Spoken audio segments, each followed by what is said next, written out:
Welcome back everyone. In this lecture, we will see how to write the character of irreducible representation of SLN in terms of semi-standard Young tableaus.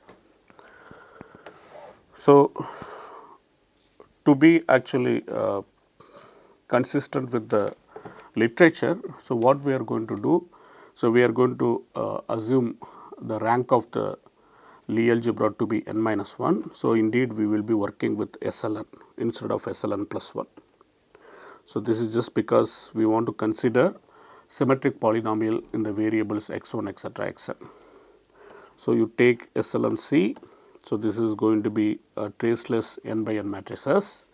So, now we will actually identify Cartan here in terms of the standard basis.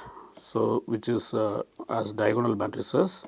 So, this is going to be the span of summation some ai ei I range from 1 to n such that the summation ai should be 0.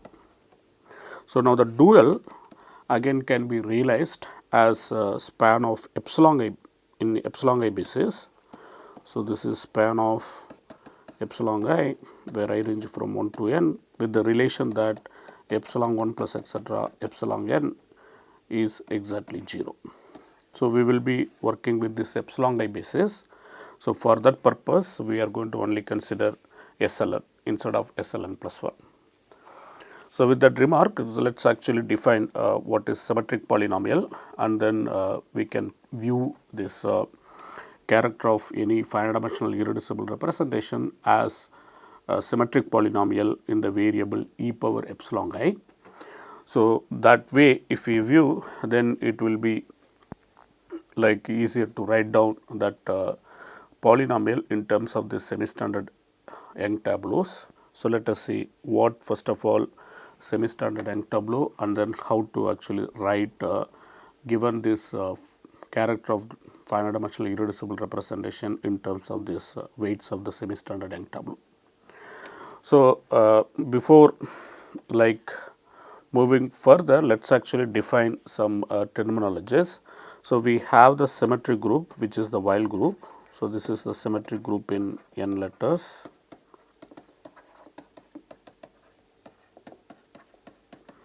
So, naturally this symmetry group acts on our acts on the polynomial algebra. So, you take finitely many variables x1 etc. xn and then look at the polynomial algebra generated by this x1 etc. xn. So, now Sn acts on this polynomial algebra by permuting these variables. So, if we take for example, so let us use this shorthand notation. So, if we use this shorthand notation for given alpha which is inside z plus power n. So, we denote this x power alpha by x1 power, let us say alpha is given by some k1 etc. kn tuple of non-negative integers, then x power alpha is denoted by x1 power k1 etc. xn power kn. In literature these alphas are called compositions. So, now if we use this notation, then how this given sigma on Sn will act on this x power alpha. So, sigma acting on x power alpha is given by just you permute the variable, keep the exponent as it is, x sigma 1 power k1 etc. x sigma n power kn. So, now this is actually indeed consisting with the action that we have on epsilon I basis. So, indeed the way we want to identify xi with e power epsilon I. So, then you can easily see that x power alpha corresponds to indeed x power this k1 epsilon 1 plus etc. plus k n epsilon n using this identification xi equal to e power epsilon I. So, now if you apply sigma on x power alpha, then clearly sigma acts on this alpha. So, this becomes x power sigma of alpha which is given by x power k1 epsilon sigma 1 plus etc. plus kn epsilon sigma n. So, now if you write it in terms of this variables, then it is clear that x power epsilon sigma 1 is nothing but x sigma 1. So, this becomes x sigma 1 power k 1 times etcetera x sigma n power k n. So, that is the action that we have on the monomials. Now, you extend this linearly to all the polynomials in C bracket x 1 or x 1 comma etcetera x n. So, now we can now define the symmetric polynomials to be the polynomial that are invariant under this action of S n. So, you take this polynomial algebra, look at the fixed point elements under this action of S n. So, that is given by those f inside C bracket x 1 etcetera x n. So, when you permute the variables, still you get f itself. So, sigma f is given by exactly f for all sigma in S n. So, those are polynomials called symmetric polynomials. So, now for example, let us look at this polynomial in 3 variables. So, you can take f of x 1, x 2, x 3 to be exactly equal to x 1 square x 1 square times x 2 plus x 1 square x 2 square plus x 1 square x 3 plus x 1 x 3 square plus x 2 square x 3 plus x 2 x 3 square. So, now you can easily see that this is indeed symmetric with respect to the variables x 1, x 2, x 3. So, by permuting sigma, given sigma in S 3, the variables x 1 etcetera x 1, x 2, x 3. So, that polynomial is not going to change. So, sigma of f is equal to f for all sigma in S 3. So, that is easy to verify.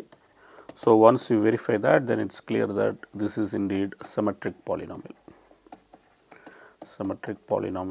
in the variable x 1, x 2, x 3. So, now if you take this ring of symmetric polynomials, so this is indeed algebra over C. So, it is indeed a fact that this can be generated using this elementary symmetric polynomials. So, we are not going to prove all these things due to time constraint. So, I am going to state some of the facts about this symmetric polynomial algebra. So, here is the fact 1. So, one can define what is called this elementary symmetric polynomials. So, the elementary symmetric polynomials, they are defined to be using that you can take the variable the polynomial t minus x 1 times etcetera times t minus x n. So, this you can write it as a polynomial in t with the variable with the coefficients coming from this polynomial algebra C x 1 etcetera x n. So, now it is not that hard to prove that this product t minus x 1 etcetera t minus x n, this is indeed invariant under the action of S n. So, one can easily prove that by permuting the variables x 1 etcetera x n using any permutation, you are going to get the same polynomial for all sigma in S n. So, using this you can easily see that this implies if you write this polynomial, let us call it p of t. So, this p of t you can write it as some summation, some coefficients e I t power I, where I ranging from 0 to n, where with the sum sign. Okay. So, exactly the sign will be minus 1 power I. So, now using this sign you can easily see that this E I is nothing but E I of some x 1 etcetera x n, which is a polynomial inside C bracket x 1 etcetera x n. Now, using this observation that this polynomial p of t is invariant under the action of S n, tells you that all the coefficients must be invariant under the action of S n. So, that tells you that all these E i's, they are all symmetric polynomials. So, now what will be like, for example, E1. So, E1 sorry, so I should write it in e power n minus I. So, E0 is exactly 1. So, that is just a coefficient of t power n, and E1 is nothing but the coefficient of t power n minus 1. So, that is indeed given by, if you just take the multiplication, you can easily see that. So, it is going to be x1 plus etc. plus xn. For example, when n equal to 2, you have t minus x1 times t minus x2, which is given by t square minus x1 plus x2 t plus x1 x2. So, you can easily see that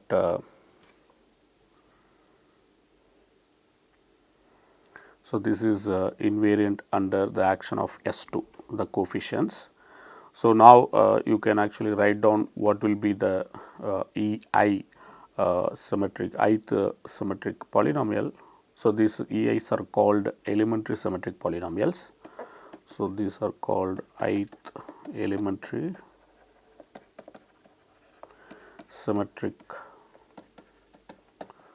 polynomial in the variable x1 etc. xn, and I will leave it to you to write down the expression for EI. That is not very difficult.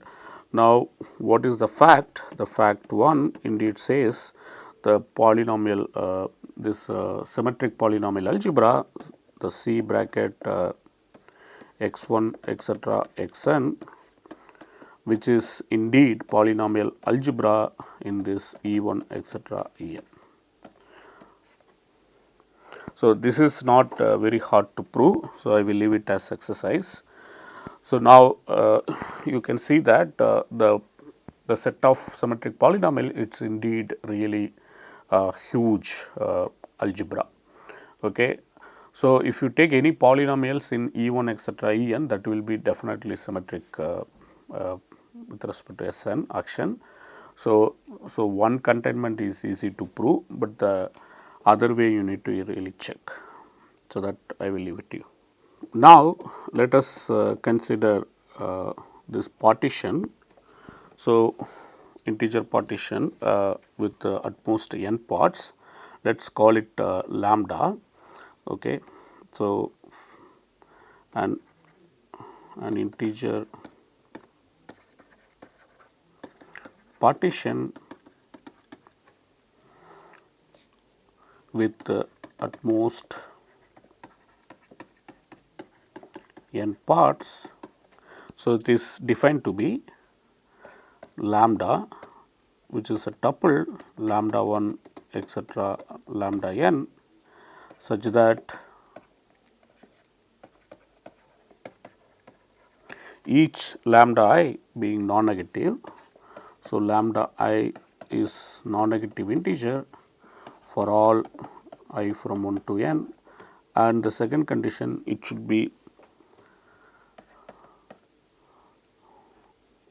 non-increasing, it should be weakly decreasing, lambda 1 greater than or equal to lambda 2 greater than or equal to etc. greater than or equal to lambda n.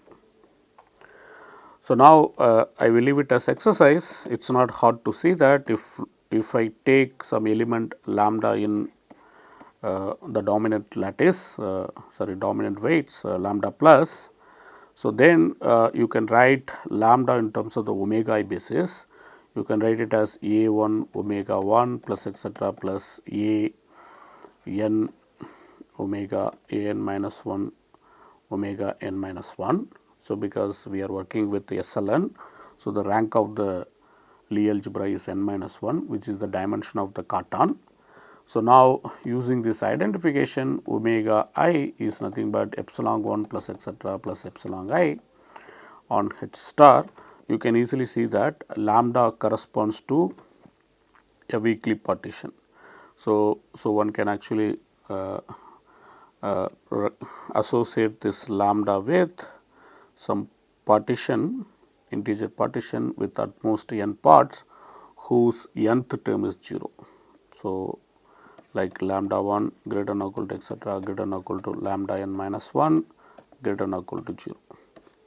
So, the way we do it, you write lambda in terms of epsilon I basis, and then you take the corresponding uh, coefficients of this epsilon I and arrange it in the decreasing order. So, now you can easily see that lambda must be a1 epsilon 1 plus a1 a2 epsilon 1 plus epsilon 2 and so on, plus a n minus 1 epsilon 1 plus etc. plus epsilon n minus 1.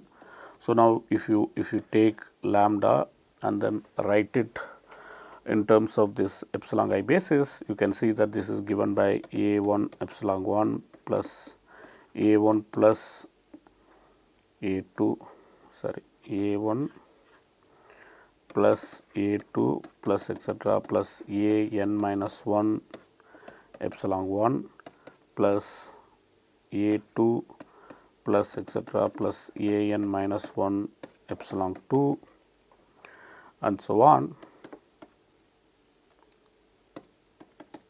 etc. a n minus 1 epsilon n minus 1. Now, we will think epsilon n coefficient being 0. So, then it is clear that, so lambda corresponds to lambda 1 being a1 plus etc. plus a n minus 1, lambda 2 being a2 plus etc. plus a n minus 1 and so on. Lambda n minus 1 is a n minus 1, lambda n is 0. So, this is the partition that you get starting from lambda being dominant. So, we will always identify any dominant weight with this corresponding partition. So, then we will work with that. So, given lambda, we take this corresponding partition lambda 1 etc. lambda n minus 1 0. So, this is the partition. This is another way of indexing the dominant weights of SLN in terms of partition. So, now we will use this notation in order to define the semi-standard Young tableau and corresponding Schur polynomial that is associated with this semi-standard Young tableau. Now, so we have this integer partitions. So, given these integer partitions, so we have naturally, we can naturally represent that integer partition in terms of what is called Young diagram. So, what is Young diagram of shape lambda? So, let us just define. So, the Young diagram of shape lambda. So, this is so there is a very formal definition of this in terms of subset of z cross z, but let's take the more diagrammatic interpretation which will be more helpful. So, what we will do, so we will actually think this Young diagram as the collection of boxes arranged in left justified positions with the lambda I boxes in the ith row. So, what we will do, so you have lambda, so lambda is indeed partition lambda 1 greater than or equal to etc. greater than or equal to lambda n. So, now, so the way you want to think about lambda using this Young diagram. So, what is the associated Young diagram? So, the Young diagram is nothing but the collection of boxes. You arrange it as follows. The very first row has lambda 1 boxes. So, this has lambda 1 boxes.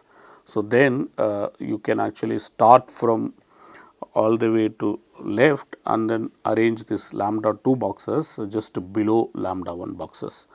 So, the second row, so that actually consisting of, let us say, lambda 2 boxes. So, and so on, you arrange it so that, so you will have lambda n boxes at the end. Okay. So, this is called Young diagram. So, the Young diagram associated with given partition is given by this physical interpretation. So, now for example, if we take lambda to be 6, 4 4 and 2 0. So, this is let us say the partition we have. So, then the corresponding Young diagram is going to be, so you first arrange 6 boxes in the first row, then you put 4 boxes below that, and again another 4 boxes below that, and you arrange 2 boxes below that and only 0 box below that. So, there is no box. So, 6, 4, 4, 2, 0. Okay. So, basically the number of entries in lambda is what determines the number of actually the variables. Okay. So, if it is n tuple, if lambda is n tuple, then we are working with the variables x1 etc. xn. So, there are n variables. Okay. So, now what is this semi-standard Young tableau? So, the semi-standard Young tableau, okay, associated with the lambda. So, this is indeed a collection. So, in this collection what we will do, we will actually start filling this given Young diagram using this entries from 1 to n. So, such a way that each row is weakly increasing and each column is strictly increasing. So, the semi-standard Young tableau T, so this is indeed like an element here. So, let us take some A inside. So, A is a filling of this Young diagram of shape lambda. So, you take this Young diagram of shape lambda and start filling. So, filling with the what? Entries from 1 to, so entries from the set 1 to n, such that, so when you take this row, so each row is weakly increasing, and if you take each column, that should be strictly increasing. So, each column is strictly increasing. So, this is the condition that you put in the filling. So, such a filling is called semi-standard Young tableau of shape lambda, and you collect all of them, that is the set that we have here. Okay. So, this is the set of all semi-standard Young tableau of shape lambda, which is denoted by capital S, capital S, capital Y T and of lambda. So, for example, let us actually do this one example. So, here is the warning. So, the number of variables that actually plays important role in filling these diagrams. So, for example, if I take the number of variables, so which is that lambda being treated as a partition with respect to, like, let us say 2 parts. So, that actually kind of determines, so because the 0 that we are including in lambda, so that actually kind of takes care of the number of variables that we are using. So, that actually somewhat important, because that actually takes care of where these entries are coming from. So, for example, so let us take this following example. So, if we take lambda being just 2 comma 1, so then the number of variables, so that is going to be exactly 2. So, now we will take this Young diagram, so which is given by this 2 1, and we start filling it using the entries that coming from 1 comma 2. So, the entries must come from 1 comma 2. So, now given this data, if you start filling, so what is the condition? So, each row, entries in the each row is weakly increasing. So, entries in each row should be weakly increasing, and entries in each column must be strictly increasing. So, if you use that algorithm, then now you can easily see that if I start with the first box can have entry both 1 and 2. Let us say we have 1 now. So then the second box either it can have 1 or 2. So, let us put 1 first. So, then the third entry, the below box, it should be strictly increasing. So, we do not have anything else left with. So, we have to fill it with 2. So, now you can actually fill with the second thing. So, you start with 1. So, now you can actually put 2 here. So, already we have put 1 there, and then because after the entry 1 we have to increase the column entry. So, it has to be 2 in the bottom. So, now if you go to the next filling, so we can actually start with 2 also, but if you start with 2, then the rows should not be increasing. So, it is weakly increasing. So, we can fill 2, but the problem will come when you actually come down to the bottom first column entry. So, here you can easily see that we do not have any entry from 1 comma 2 that can be filled in this box. So, that means this is actually not valid. So, there is no semi standard Young tableau starting with this 2 in the first box. So, that tells you that so only these 2 are actually possible in this case. So, the number of entries actually 1 comma 2 gives lots of restriction on this number of semi standard Young tableau. So, in case if you view this as the partition 2 1 comma 0, so then the number of variables must be 3. So, then entries actually come from this set 1 2 3. So, then you can easily see that there will be more choices for us in order to fill these boxes. So, let us take these boxes and then start filling and then see. So, if we take this box, you can see that if you think about semi standard Young tableau, that actually the very first box having 1. So, that will be having the following choices. So, if this is 1, the second entry it can be 1 and then 2 and then can be 3. So, these 3 choices are there. If this is 1 1, then you can easily see that. So, this entry must be increasing. So, it must be 2. So, that is one possibility, and another possibility is if it is 1 1, then it can be 3 here in the bottom. So, this is another possibility. Similarly, if it is 1 2, so then it can be 2 here, and similarly here it can be 1 2 and then 1 3, and here similarly 1 3 and then 2 1 3 3. These are all possibles.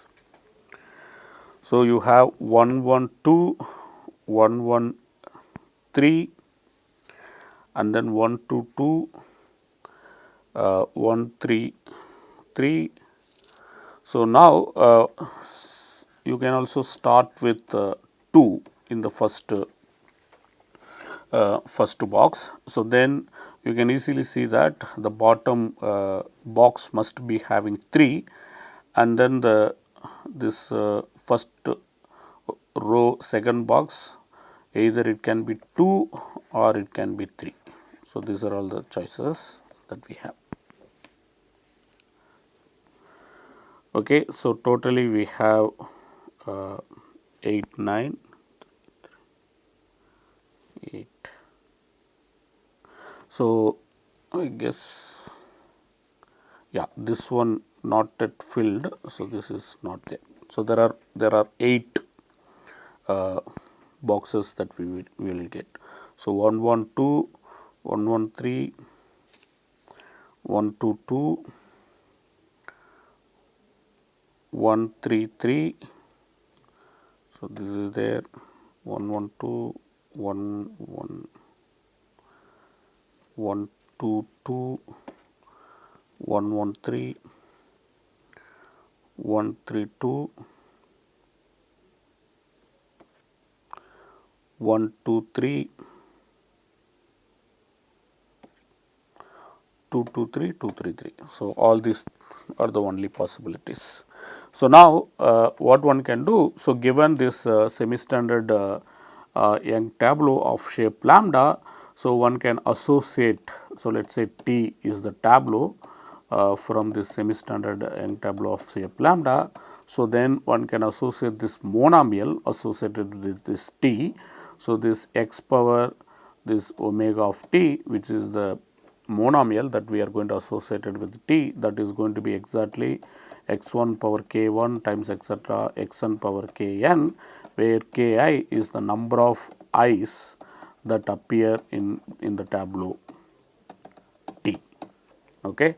So, for example, if we take this first tableau, then this is nothing but x1 square 2, sorry, x1 square times x2, and then this is x1 square x3, and this is x1 x2 square, and this is x1 x2 x3.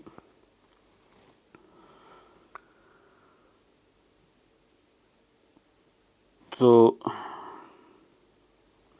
this is x1 again x2 x3, this is x1 x3 square, x2 x3 square, and this is x2 square x3. So, now what is our Schur polynomial associated with this lambda? So, given lambda, which is a partition lambda 1 etc. lambda n minus 1 0. So, we take this Schur polynomial associated with this lambda. So, this is nothing but summation x power omega of t, t runs over all this semi-standard Young tableau of size lambda. Okay. So, you can easily see that just from the definition it is not very clear whether this is indeed a symmetric polynomial or not, but one can actually define the action of this symmetric group on these tableaus, that is actually will tell you this is indeed a symmetric polynomial. So, I am not going to get into the detail, I am going to just write down the result, and then I will give you the reference where you can find the details. So, for example, if I take this S and then this lambda to be 2, 1, comma 0. So, then you exactly get the monomial sums from here. So, this is going to be x 1 square x 2 plus x 1 square x 3 plus x 1 x 2 square plus x 3 x 1 square plus twice x 1 x 2 x 3 plus x 1 x 3 square.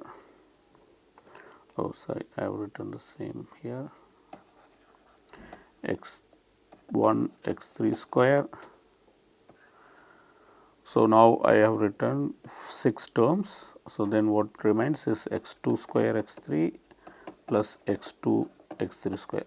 So, now you can easily see that these are all like symmetrically arranged. So, this is indeed symmetric polynomial in this 3 variables x 1 x 2 x 3. So, this is indeed very clear from this very explicit expression. So, now if you actually look at only the 2 variable thing x 1 s 2 1, then you will be actually getting x 1 square x 2 and then x 1 x 2 square. So, only sum of these 2. So, that is actually again polynomial in 2 variable x 1 square x 2 plus x 1 x 2 square. So, this actually indeed tells you that if you take these zeros, that is actually kind of important, whether you are thinking the symmetric polynomial as like n variable polynomial or n minus 1 variable polynomial and so on. So, that actually determines how this polynomial looks like. Okay. So, one should be little bit cautious and then while writing down the polynomial. So, here is the theorem, so which I am going to just state it. So, the best reference for this is Stembridge paper on a concise proof of Littlewood-Richardson coefficient. Okay. So, that actually is just a 3 pages paper, you can actually find this proof of this. But I am not going to do it in this case because of the time constraint. So, what is the theorem says for lambda which is dominant. So, you write lambda as a partition, lambda 1 greater than or equal to etc., lambda n minus 1 greater than or equal to 0. So, then if you take this symmetric S of lambda summation x power weight of t where t runs over the semi-standard Young tableau of shape lambda. So, this is exactly the character chi lambda. Okay. So, this is indeed true. So, this actually gives very explicit expression of this chi lambda in terms of this combinatorial model called semi-standard Young tableaus. So, this is indeed a very important theorem that actually expresses the character in terms of the combinatorial data. So, now using this one can actually talk about the stability and so on very easily. For example, let me just state one of the important corollary of this theorem. So, if you take the product of two different Schur polynomials, so let us call them chi lambda without any confusion. So, then they are indeed character of the representation that tensor product of the corresponding irreducible representation. So, once we think this as character of this tensor product of two representations, then using this complete reducibility or Weil's theorem, we know that this tensor product can be written as direct sum of finite dimensional irreducible representations of SLN. So, in particularly this can be written as summation some chi gamma where the coefficient C gamma lambda mu with the coefficient C lambda mu gamma, where this gamma runs over the dominant weights. So, now this C lambda mu gamma is indeed non-negative integers. So, these are called what is called Littlewood-Richardson coefficients. So, what is the corollary? The corollary says if you take product of two Schur polynomial, okay, if you use this semi-standard Young tableau definition, it is not at all very clear from the definition that why the product of these two polynomials should be non-negative linear combination of again Schur polynomial, and that indeed comes from representation theory. Okay. So, one can actually straight away prove that and that proof indeed going to give you how to compute this LR coefficients, but that also you can find it in the Stembridge paper on this concise proof of this Littlewood-Richardson rule. Okay. So, but this is something like one is using representation theory in order to prove something in combinatorics. So, which is not at all obvious. So, once we know this, then we can attempt to actually calculate what will be this coefficient, but even that I am saying like non-trivial thing that follows from representation. Okay, I will stop here and I will actually take one more half an hour lecture and then explain the BGZ resolution and then how to get or interpret Weil character formula using the BGZ resolution, and after that we will stop. Okay, thank you very much. We will see next class.